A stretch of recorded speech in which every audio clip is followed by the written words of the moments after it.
ಕೊಟ್ರೆ ಇನ್ನೊಂದು ಪಕ್ಷಕ್ಕೆ ಸಹಾಯ ಆಗುತ್ತೆ. ನಿಶ್ಚಿತವಾಗಿ ನೋಡ್ರಿ, ಬಿ ಜೆ ಪಿಗೆ ಯಾಕೆ ಹಿಂದೂಗಳು ಓಟ್ ಹಾಕ್ತಾರ? ಹಿಂದೂಗಳ ರಕ್ಷಣೆ ಆಗ್ತದೆ, ಅಭಿವೃದ್ಧಿ ಮಾಡ್ತಾರೆ, ಪ್ರಾಮಾಣಿಕರದಾರ್ತಾರೆ. ನೀವು ಯಾವುದೂ ಇಲ್ಲ ಯಡಿಯೂರಪ್ಪನವ್ರ ಕುಟುಂಬ ಏನು ಅಭಿವೃದ್ಧಿ ಮಾಡಿ ಉತ್ತರ ಕರ್ನಾಟಕಕ್ಕೆ ಮೋಸ ಮಾಡಿದ್ರಿ. ನೀವೇನು ಹೇಳಿದ್ರಿ ಆಲಿಮಟ್ಟಿ ಡ್ಯಾಮ್ನಲ್ಲಿ ನನಗೆ 25,000 ಕೋಟಿ ರೂಪಾಯಿ ಕೊಡ್ತೀನಿ ಪ್ರತಿ ವರ್ಷ, ನಾ ಮುಗಿಸ್ತೀನಿ, ಮೋಸ ಮಾಡಿದ್ರಿ. ನನ್ನ ನಗರಕ್ಕೆ ಬಂದಂಥ 125 ಕೋಟಿ ರೂಪಾಯಿ ವಾಪಸ್ ತೊಗೊಂಡ್ರಿ. ಹೋರಾಟ ಯಡಿಯೂರಪ್ಪ ಕುಟುಂಬದ ವಿರುದ್ಧ, ಪಕ್ಷ ವಿರುದ್ಧ ಅಲ್ಲ ಅಂತೀರಿ? ನಾವು ಭಾರತೀಯ ಜನತಾ ಪಾರ್ಟಿ ವಿರುದ್ಧ ಅಲ್ಲ, ನರೇಂದ್ರ ಮೋದಿಯವರ ವಿರುದ್ಧ ಅಲ್ಲ. ನಾವು ದೇಶ ಇವತ್ತು ಸುರಕ್ಷಿತ ಇದ್ದರೆ ನರೇಂದ್ರ ಮೋದಿಯವರಿಂದ.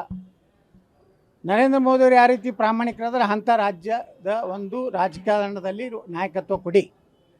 ನೀವು ಎಲ್ಲರೇ ಇದೇ ಕುಟುಂಬನೇ ನಮ್ಮ ಇನ್ನು ಬಿಟ್ಟರೆ ನಮ್ಮ ಗತಿ ಇಲ್ಲ, ಯಡಿಯೂರಪ್ಪ ಬಿಟ್ಟರೆ ಲಿಂಗಾಯತರು ವೀರಶೈವರು ಬಿ ಜೆ ಪಿಯಿಂದ ದೂರ ಸರಿದ್ಬಿಡ್ತಾರೆ, ಭಯದಿಂದ ಹೊರಗೆ ಬನ್ನಿ. ನೀವು ನಿರ್ಣಯ ತಗೋದಾಗಲಿಲ್ಲ, ಮತ್ತು ವಿಜಯೇಂದ್ರನೇ ರಾಜ್ಯಾಧ್ಯಕ್ಷ ಮಾಡಿದ್ರಿ ಅಂದರೆ ಮುಂದಿನ ನಿರ್ಣಯ ತಗೋಲಿಕ್ಕೆ ನಾವು ಮುಕ್ತವಾಗಿ ಸ್ವಾತಂತ್ರ್ಯ ಇದೆ.